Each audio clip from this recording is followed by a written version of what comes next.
Okay, you guys, welcome to my channel. So overall, I knew I wanted to be a mom for a long time, and I had been trying like ever since I was 20 years old. And I just never got pregnant. I thought I was pregnant one time, but I just wasn't. Like, my periods were just super crazy and super irregular because the Depo-Provera shot, and I'm not saying that this is going to happen to everybody, so if you're on Depo, don't freak out, or if you took Depo, don't freak out. Don't take my word for it that, oh, it's going to mess you up, because I'm not saying that. I'm just speaking in terms of what happened to me. So after I was off the Depo shot, I just either didn't get a period for a long time, or when it did come, it was just whenever it came and whenever it felt like it. And over the years, I have tried everything you could think of, every natural, like just every natural thing you could think of, like vitamins, prenatal vitamins, like Geritol, anything, yoni steam, yoni pearls, yoni eggs, like every single thing you could think of, I did it. I tried it, like everything. Currently, I'm 25 years old. At the time when I got my referral to go to my fertility specialist, I was 24 years old, turning 25 that year, and I'm about to be 26 this year. And I just told myself that I didn't want another 5 years to go by and I still don't know what's wrong, why I never been pregnant. Like, people always want to tell you, oh, it's gonna happen, just don't worry about it, like it's gonna happen when you least expect it, or da this, da that. Like, stop listening to those people, because at the end of the day, if you feel within your heart that you want to go to the doctor and do deeper research and figure out what's going on with you and your body, do that. I just knew that the people around me, I couldn't relate to them because, first of all, they not going through the same thing I'm going through. They don't feel the way that I feel. Some people don't even want no kids. So it's just like those type of people I couldn't talk to and I couldn't speak to. So I just did what was best for me. I had been trying for a while, and I just knew that I didn't want another 5 years to go by and I still don't know what's going on. And I had done got to the point where I was like, you know what, I don't even want no kids no more. Like, I don't want no kids at all. Like, I had done got to that mind frame because I had just got disappointed so many times. My period kept coming on after I done tried, and I just got tired of crying, tired of feeling the way that I was feeling. People around me having kids, like, just everybody I know got kids already, and I still wanted to just figure out, like, okay, what's really going on?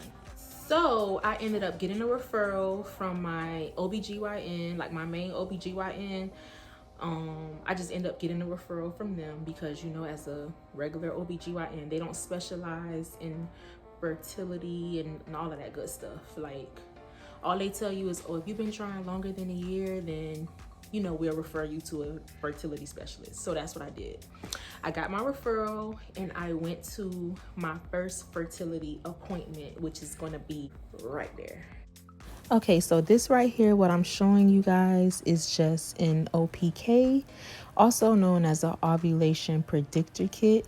And when it shows a smiley face, that means that your chances are now to start doing the baby dance so you can possibly get pregnant. So this was our very first appointment, and this is when they did the transvaginal ultrasound, and they also did the sperm analysis the same day. And I started this process in January of 2020. And when they first did what they did on me, which was a transvaginal ultrasound, and also that same day my boyfriend did a sperm analysis.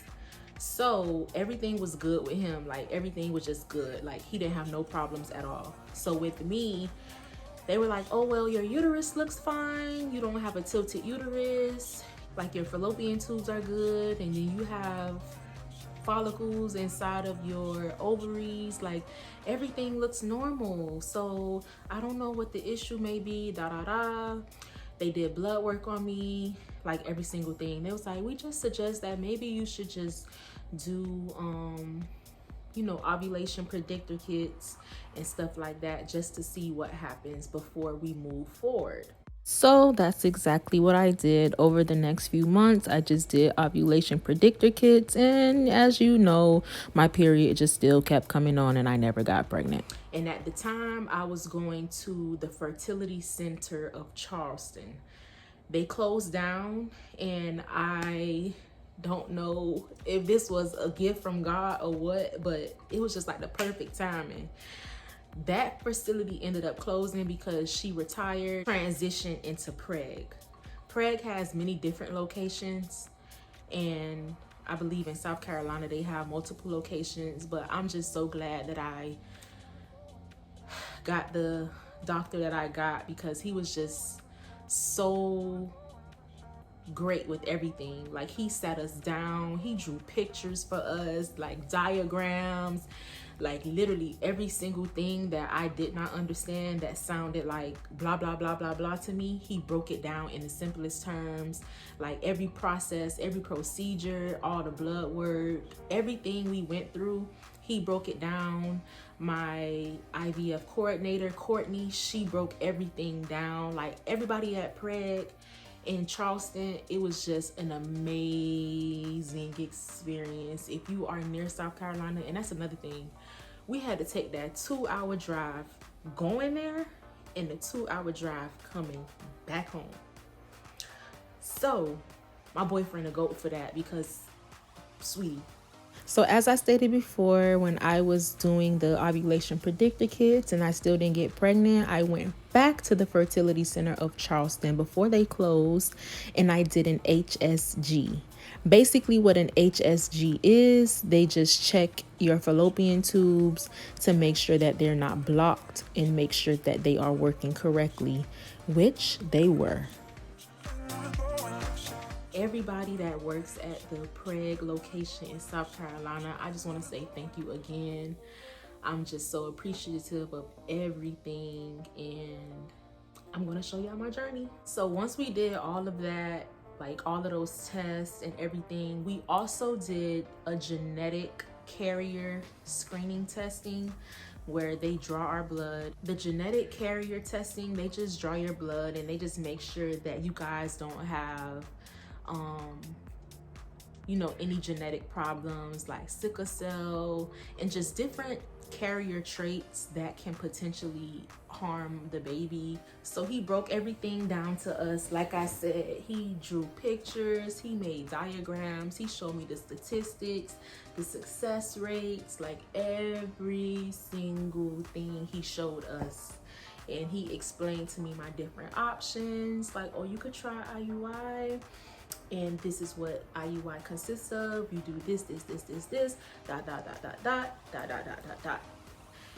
And then he was like, okay, and then you could do IVF, and you can do this, dot, dot, dot, dot, dot, blah, blah, blah, blah, blah. So me being me, and I had already been disappointed too many times and been trying too long, I said, okay, what's gonna be the fastest option? Like, how fast I'm gonna get pregnant using this or this? And he was like, well, with IUI, this, but with IVF, blah, blah, blah, blah, blah, it's more intense and, it's more direct. So IVF, I feel like it'll be your best option, but we can try IUI. And I was like, no. So I don't want nobody to think that my doctor just pushed IVF on us, because that's not the case. I pushed IVF on the doctor. I pushed IVF on them because I was like, no, I'm not trying that. I don't want to go through that. I don't want to have to do it. None of that. Like, I don't want to be crying, sad. No, I don't want to do it. I want to get down to the nitty gritty, do all the testing, get down deep to see what is the issue. Why am I not getting pregnant? And why I'm not getting pregnant, plus getting me pregnant, getting me to the finish line, getting me there, period. So if you're thinking about doing IVF or getting ready to do IVF or in the process of IVF, you know that this little thing right here is your BFF now. That's going to be your new bestie, going all up in you, checking on your insides and seeing what's going on within you. So after we had paid our deposits, sent in payments, like signed our consent form,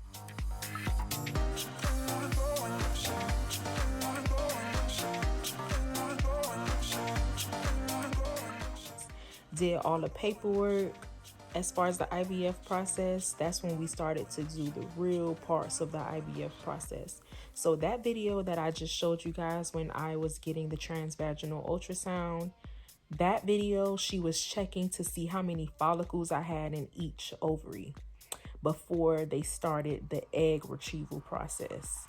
So the egg retrieval process is when you start your stems and your trigger shot and all of that. Like, I know all of this sounds like gibberish, but if you're going through IVF or if you're going to go through IVF, it's going to start it's going to start sounding very familiar to you. So before they start you on your stems, which are your shots, your stimulation shots, which speeds up the process for your follicles to grow, mature, and get ready to be retrieved so they can get fertilized the same day with your partner's sperm, donor sperm, like whatever process you guys are going through. But with me, it got fertilized with my partner's sperm that same day of the retrieval, which you guys will see in the next few clips. And if everything goes normal and if everything goes as planned, what your protocol consists of, you'll start your meds. Your doctor, your IVF coordinator, she's going to send you over a list and the medicines, and like the medicines are going to come straight to your house from the pharmacy, depending on which route you take. We ordered our meds offline from Mandel's Pharmacy. Take the birth control first. They do the transvaginal ultrasound after that. If everything looks good, if everything looks fine, that's when they'll order your prescriptions and they'll get sent to your house, and then they're going to send you a calendar, like a layout of what to take, how much of it. They send you videos, how to shoot it in yourself, like everything. Even at the doctor's office, they show you like an example of how to do it. So before you think you just about to jump on straight into IVF and jump straight right in, no, it don't work like that. They put you on birth control pills, and you go to the doctor frequently so they can look up inside of you. Like I said, that little probe is going to be your new best friend, because it's going to be going up in you so many times so they can see what's going on inside of you. And they put you on birth control pills, and I hated that part because they made me feel so sick, but I was like, you know what? I'm gonna do what I gotta do so I can get this baby. They put you on birth control pills, and then they check your follicles before they give you the next step to start stems, like start giving yourself your shots. Like, the birth control pills are just so they can control the cycle and also decrease the risk of cysts forming on your ovaries. I'm going to show you guys a few of the shots on camera that I did film, and honestly, they're really not that bad. Like, I was kind of freaked out, like, oh my gosh, I'm going to have to stick myself and give myself shots, but it really doesn't even hurt. Like, the way you think it's going to hurt, it really don't even give what you think it's going to give. Like, all right, you guys, so today is 11/11, and we have a package.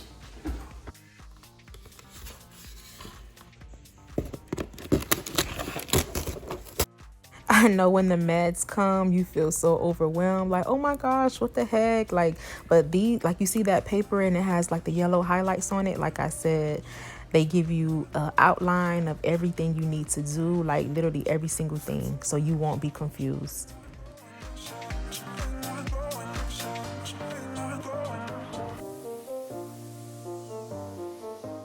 Where are you supposed to be? My stomach. Right here.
do it at an angle. This? Yeah. What kind of angle? Something like this. Just press it down. When you get it in there, release the skin that you're pinching.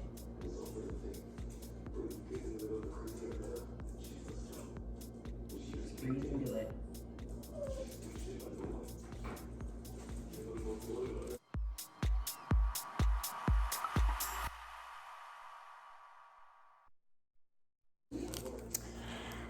It wasn't as bad as I thought it was going to be. I thought it was going to hurt, but it didn't hurt. It's just thinking about sticking yourself with a needle is like, what the fuck? Day 1, 11/13.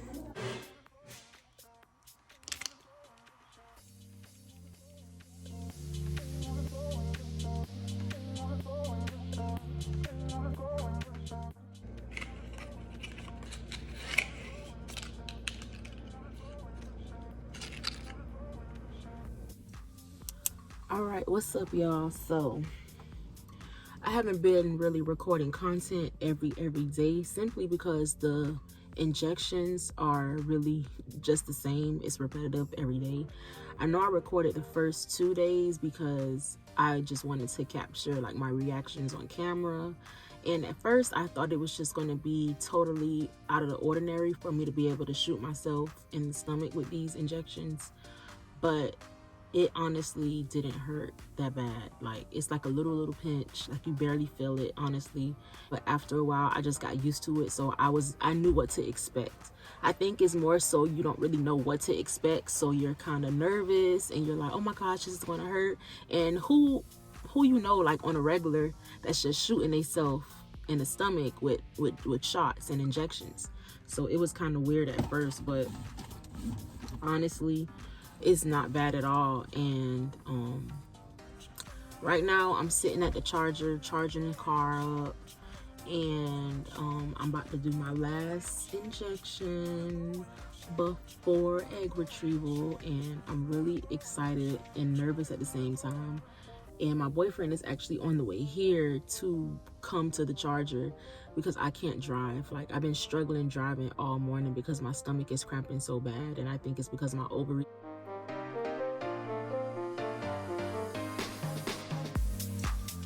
I'm gonna have a lot to measure, so just bear with me. It's just gonna be time consuming, but it all looks good. It's really short. Try to be really gentle, but just only. Well, not inside, but on like on the inside. Yeah. Like I can feel. I don't know what it is, but The ovaries growing a lot more follicles than they're used to. So this video that I'm showing you guys now is her counting the follicles that had grown.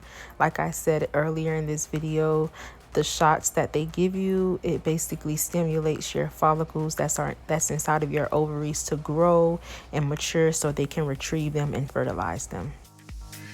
Last night I gave myself the Lupron shot injection, and this is my last one because egg retrieval is tomorrow morning, and I'm about to do it right now. But I can feel something in my ovaries on both sides. Something is happening and it's cramping. Like, it's not bad, but it's too much for me to be able to drive and focus at the same time. So he's about to come here and we're about to get this last lab work done before the egg retrieval. And yep, that's it. So I'm about to give myself the last injection. Very soon it's gonna be a baby in the back seat. During this process, you want to be as peaceful as possible, as positive, and as faithful as possible. Say your prayers, say your affirmations, and just speak positivity over your whole journey. All right, y'all. So this is the egg retrieval day.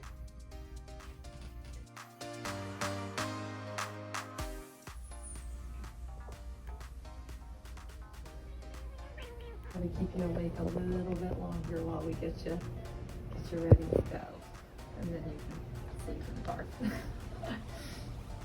Everything here looks really good. How are you feeling? Crampy or anything? Yeah, crampy. So, for the egg retrieval process, first of all, I hope y'all are enjoying and learning so far. And like I said, if you have any questions, just let me know in the comments. You could DM me on Instagram, follow me on my personal Instagram. And I just want to say that I'm so happy to connect with so many people that I can relate to now. This honestly was going to be something I kept to myself, but I just felt it within my heart, and I just feel like God put it on my heart for me to share this part of my life with my platform. So here we are. They sedate you for the egg retrieval process, and when you wake up, it's like you really feel crampy. Like I've never experienced painful periods, but if that's the pain that you feel, oh yeah, I commend all of you who have to endure that, because waking up from the egg retrieval process is painful. So after your egg retrieval, you just wait for your cycle to come on naturally. Mine came on a few days later, and then once it went off, they put me back on the birth control, and that's when I started to take a brand new set of medicine. And that's when it gets to the fun part, the transfer process, when they put the embryo inside of you. But before all of that, I want to, just specify the difference. There are fresh transfers and there are frozen transfers. We did a frozen 5-day transfer simply because I wanted to do the extra pre-genetic testing as well. Like they check for all of the chromosomes, like they just check for a list of different things in the embryos once they get fertilized and everything. And I just wanted to do that extra testing because, like, if you transfer a embryo that you didn't get tested and the chromosomes were off and it just wasn't a good embryo, that's when you'll have a miscarriage. Like the transfer wouldn't work and you would have to start that process all over again. Even though you can still have a failed transfer with a perfectly good embryo, I just wanted to knock that out of the way as well. Like I said, I did all the testing. We did all the testing. Like anything they offered us, we went ahead and was like, yeah, I want that. I want that. Yep, I want that too. Like I just wanted everything to get canceled out to maximize my chances of success. After my retrieval and everything, they retrieved 24 follicles. 18 of them got fertilized. Out of those 18, it went all the way down to 9 that actually made it to the blastocyst stage to get frozen on day 5. And out of those 9, those were the ones who got sent to the lab for the genetic testing. And from those 9, 6 of them were like perfectly normal, like no problems, no chromosomal problems, like everything was just completely fine with those. And they also test the gender. Like that's the coolest thing ever. Like that's the coolest thing ever. And it was split in half perfectly. It was 3 boys and 3 girls. However, when it got to my transfer day, I did not want to know at all because I wanted to feel as normal as possible. Even having, to go through this process to have a baby and everything, I just wanted to feel surprised. I wanted to have a gender reveal. I wanted everything to still be normal. So with the transfer process, it's the same thing. You have to go to doctor visits. They have to look inside of you. They have to do ultrasounds, blood work, like all of that. And before they can transfer, they have to make sure everything is right. My original transfer date, it got rescheduled to a week later because my lining wasn't thick enough. Like it's just a lot that goes into your transfer and everything. Like you'll see when you get there, but I'm gonna attach that in for you guys. And I hope you guys enjoyed this video, and this is my journey. All Alright, so right off the bat, so uterus is right here. Lining is right there in the middle. And I'm seeing a nice bright white stripe in the middle of it. But it's not incredibly thick. So what I'm gonna do is look back to your IVF cycle and see how thick it got at that time. My lining was a little on the thin side, so I went and did some acupuncture sessions. I was drinking pomegranate juice, like 100% organic natural pomegranate juice, eating Brazil nuts. Like, it's a whole list of things. Like I said, you guys can just DM me and I'll send you like a list of things that I did before my transfer and everything, once you guys get to that stage. And just any other questions that you may have after you watch this video, just let me know. But I did do some acupuncture sessions, but I did acupuncture 1 week before transfer day, the day before transfer day, and the day of transfer day, right after the transfer. This is not something that you have to do. This is just something that I chose to do. Like I said in the beginning of this video, I am not a medical professional. This is just my story, my own personal experience now, okay?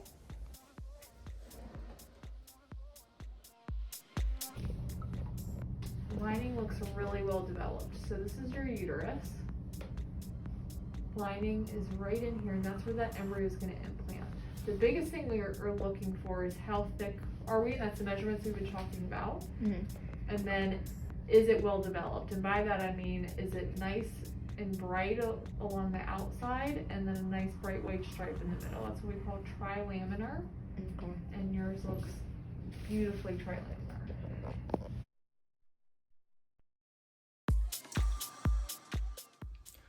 All right, so today is the day. Today is transfer day. Today is January 21st, 2021.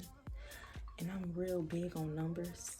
So I feel like all that sequence, 1, 2, 1, 2, 1, is like,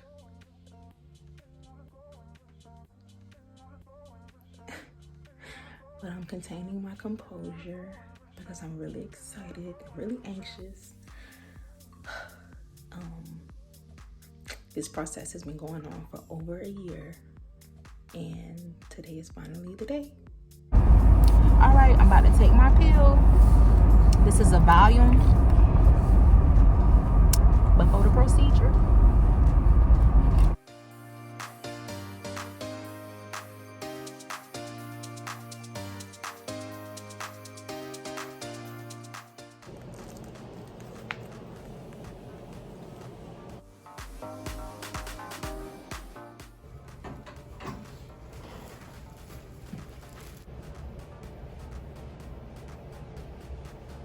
All right, Trisha, I'm ready.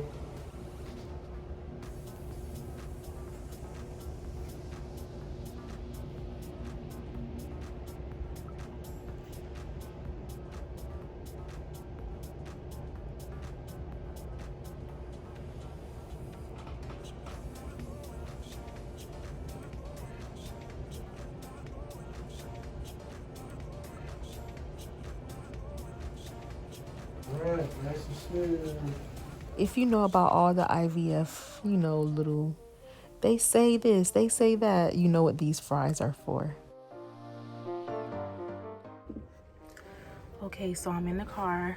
I pulled over and my heart is beating so fast. I know I look a mess right now, but I just woke up this morning. Today I'm 6 days past the transfer day, and I pulled over. First of all, let me start. I went to CVS because I wanted to test to see if I'm pregnant, because I did some research and they say some people get results as soon as 4 days after transfer, and I didn't want to test that early. So my heart is beating so fast. I swear to God, my heart is beating so fucking fast. So I'm in the car,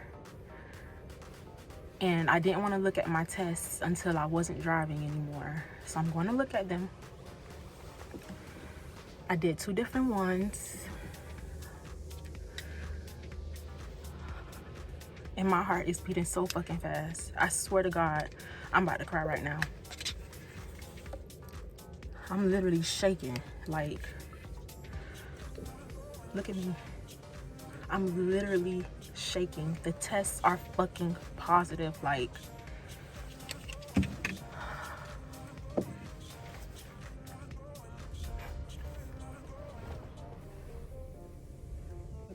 I was nervous and stressed that this probably wasn't going to work. Like, I probably could never have kids. And I don't even know how to feel right now.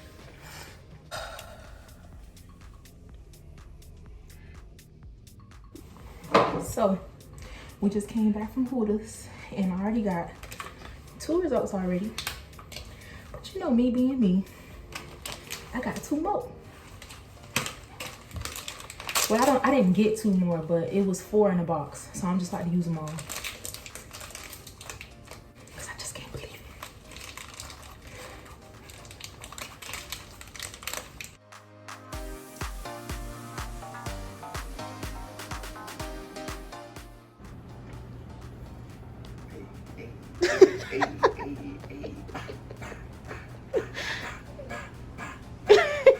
I'm a good height man. Where it belongs. There's just one of them, as we suspected, okay? Because we just transferred one. Scanning through, I don't see any sign of bleeding around the pregnancy. Everything looks really good. I'm gonna look out by the ovaries and we'll zoom in on the pregnancy. All right, we see a little white circle inside. That's called the yolk sac. That's the very first thing that appears, even before the baby does. And then the babies are right next to it. See that heartbeat? Yeah. Heartbeat right there.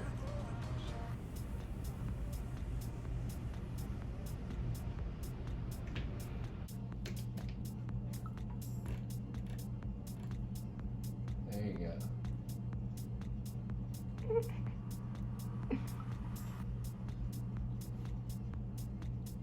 Very happy in there.